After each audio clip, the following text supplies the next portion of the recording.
Politics, but we're going to take a different spin on things. Yes. This is going to be cool. Let's go to London, where actor John Cusack is managing to make some noise back here at home, politically. And he's got a new film out about Iraq as well. It's called War Incorporated, and he's also involved with some ad campaigns pertaining to the election. We'll get to that. Mr. Cusack, thanks for joining us. Hi, how you doing? I'm good. I was just checking out the delay there. That's what I always do with these long First of all, give me a sense of what folks over there are thinking about the election and the ad campaign that you've gotten yourself involved with, which I think is something like "Bet You Can't Tell Them Apart," something about Bush and McCain. Yeah, it's an ad that basically asks the question: is there much difference between the Republican standard bearer of 2008 and George Bush? And if you look back at the voting record, you see they've been virtually identical. John, it's Willie Geist. I want to ask you, you're over there in England right now. We're seeing so much since Barack Obama clinched this nomination of enthusiasm, at least if you look at the front page of newspapers, for what's happening here in America. What are you seeing as you travel abroad? In England, it seems like there's a great deal of enthusiasm for Senator Obama, and I think leading up to him clinching the nomination, the sense was, is America really going to let him do this? And I don't know what that says about America, but I know that people were thinking that they were hoping it was going to happen, but they somehow thought that he was going to be prevented. That's what I kept hearing over here in England. So there seemed to be a euphoria about it. Yeah, I was looking at the Economist magazine, the front page, a picture of John McCain and Barack Obama. It says the very best of America. But let's get to your movie, War, Inc. Tell us about it. It's political, certainly, but it's sort of a satire. Tell us about it. Yeah, well, it's really about the ideology that brought us into the Iraq War, and it's sort of a kind of a pretty absurd satire on the neocon ideology. But I think sometimes satire and absurdism just takes the trends that are happening now and takes them to their logical conclusions. And so, you now have a sort of a half privatized war, and you have a lot of mercenary soldiers and the contractors there. And the question the film asks the question, is that really what we want the future to be? So it's a pretty tough satire, but it seems to be resonating with people. People seem to really like it. Mike Barnacle. Hey, John, this is Mike Barnacle, and first of all, I'm outraged. Nice to meet you. I'm outraged that in the they list all your credits and they don't put 8 Men Out or Stand By Me in the credits. There you go. And John, well, Stand By Me, I was in for like one scene. Yeah, but it was a great scene, and they don't list the fact that you show up almost everywhere wearing a Chicago Cubs cap, but we'll let that slide.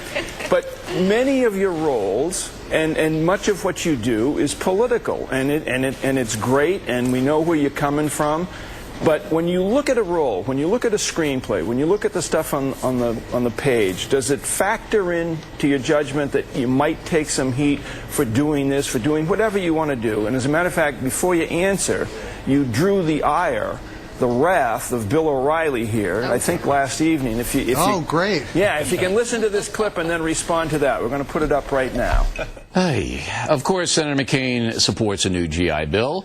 He has his own version. He wants to tie increased benefits to longer service. The more years in, the more you get, as an incentive to keep good people in the military. Now, you can decide if that's fair, and there's no question Mr. Cusack is peddling propaganda. That is not good, John. Not good. Oh, wow. Your response, John Cusack. Mr. Cusack. Oh, let's see. Where would one begin? I guess I'll just say that if the New York Times op-ed piece is running in their lead editorial that outsourcing interrogation should be banned, and they're coming after the private mercenaries, I don't think we should get any ethics lessons from Mr. O'Reilly.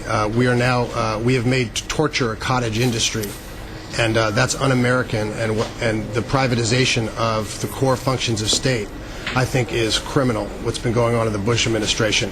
And to everything I can see, McCain is just as equally a part of that Republican problem, and as are the Democrats who have enabled it. So that's my opinion.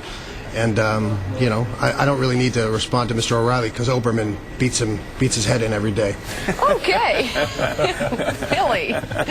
John, there does seem to be some Iraq fatigue, unfortunately, in this country. You see it at the box office too. War movies don't tend to do well. Do you think about that at all when you're making films? I mean, at this point in your career, you don't really have to. But what do you make of that sort of the response these films tend to get these days? Well, I think you know, I think a lot of people would say, you know, everybody just makes movies to make money or increase their fame or something like that. But I think, you know, I'm an artist, or maybe I'm not an artist. Maybe I'm a bad actor, but I try to be an artist. And and so you try to tell stories that you're sort of compelled to tell and that have ideas and themes that you believe in. And so I thought, you know, War Inc. has an activist element to it, and it's very strong. But sometimes I think, you know, your conscience tells you you better speak out about certain things. So I think a lot of filmmakers feel that this is a story that they want to tell, they're compelled to tell, it's in and of their times.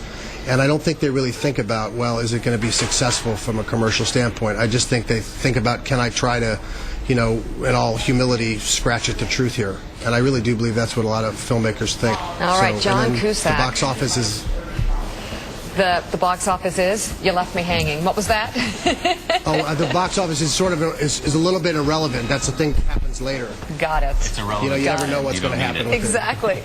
We got it. John Cusack, thank you so much. The movie is called War Inc. And the great John Cusack. The great John Cusack. And speaking of Keith thank you. Olbermann, I enjoyed the show. I'm sorry. Thank you very much. I understand you'll be on Countdown tonight right here on MSNBC, so people will be able to enjoy you once again later today on MSNBC. John Cusack, thank you very much. Thank you so much for having me. Thanks, John.